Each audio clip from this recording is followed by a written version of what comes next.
Hey guys, कैसे हैं आप सभी लोग। आई होप आप सभी लोग अच्छे होंगे। तो फाइनली आज बहुत दिनों के बाद मैं आप सभी लोगों के बीच में उपस्थित हूँ बात करने के लिए और आप सभी के डाउट्स को क्लियर करने के लिए।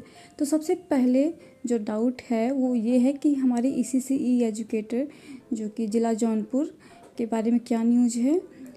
जब से डीवी हुई है उसके बाद कितनी मेरिट जाएगी या फिर क्या कोई उसके बारे में न्यूज़ निकल के आ रही है सामने कि नहीं। ऐसा तो ऐसा भी कुछ भी नहीं है, अभी कोई भी न्यूज़ हमें पता नहीं है कब क्या होगा क्या नहीं होगा। तो अभी हम वेट ही कर सकते हैं, इसके अलावा हमारे पास और कोई ऑप्शंस नहीं है।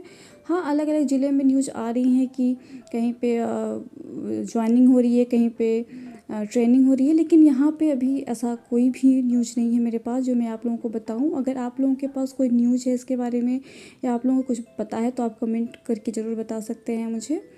तो हाल ही में मेरा अभी केवी का पेपर था, तो केवी देने के बाद मुझे ये रियलाइज़ हुआ कि मेरा मैथ जो है वीक, तो मैं नहीं कह सकती वीक, पर मैथ को मैं जब सॉल्व करती हूँ तो मैं टाइम लेती हूँ।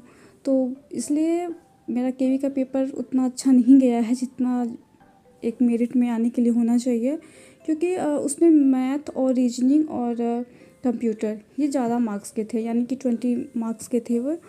तो मैं कंप्यूटर और रीजनिंग तो मैं कर ली थी, लेकिन मैथ में ज़्यादा नहीं कर पाई थी, क्योंकि वो मुझे ऐसा लग रहा था, समझ में तो आ रहा था पर मुझे बहुत लेंदी क्वेश्चंस भी थे और मुझे टाइम उसमें लगता, तो मैं ज़्यादा कर नहीं पाई थी। तो जब से मैं पेपर दे के आई थी मेरे में मन में यही था कि अब मुझे मैथ पे ज़्यादा फोकस करना है। तो आज मैं बहुत दिनों के बाद पढ़ने बैठी थी और सबसे ज़्यादा मेरा फोकस इस टाइम मैथ पे ही है।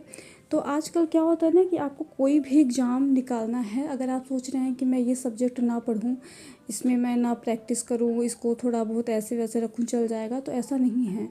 आजकल आपको सभी सब्जेक्ट्स आने चाहिए और मैथ से बहुत से लोग भागते हैं, मैं भी कुछ ऐसी ही हूँ। मैथ से मैं सारे सब्जेक्ट्स अपना तैयार कर लेती हूँ, लेकिन जब मैथ की बारी आती है तो मैं उसको लास्ट में ही रखती हूँ। इसकी वजह से मेरा मैथ काफ़ी पीछे हो जाता है। लेकिन इस बार मैंने सोचा है कि कोई सब्जेक्ट पढूँ या ना पढूँ, मैथ तो मुझे पढ़ना ही पढ़ना है। और केवी का पेपर देने के बाद मुझे ये रियलाइज़ हुआ कि आप कितना भी पढ़ लो, लेकिन अगर आप प्रैक्टिस नहीं कर रहे हो तो आपका पढ़ना बेकार है। तो ज़्यादा से ज़्यादा आप क्वेश्चन प्रैक्टिस करिए, उससे क्या होता है ना कि आपका माइंड क्लियर होता है कि कोई आप पढ़े हुए हैं, कोई सिलेबस कुछ भी, तो अगर आप क्वेश्चंस लगाते हैं तो आपका माइंड उस क्वेश्चन को लेकर, उस सिलेबस को लेकर एकदम क्लियर हो जाता है। तो मेरा यही सजेशन है कि अब आप जो है पढ़िए, लेकिन साथ साथ आप प्रैक्टिस भी करिए। और मेरा भी फोकस यही है कि मैं ज़्यादा से ज़्यादा प्रैक्टिस करूँ। आज मैं मैथ में परसेंटेज पढ़ी हूँ, वही मैं आपको दिखा रही हूँ। आज वो कंप्लीट हो चुका है, अब मुझे इसके प्रैक्टिस करनी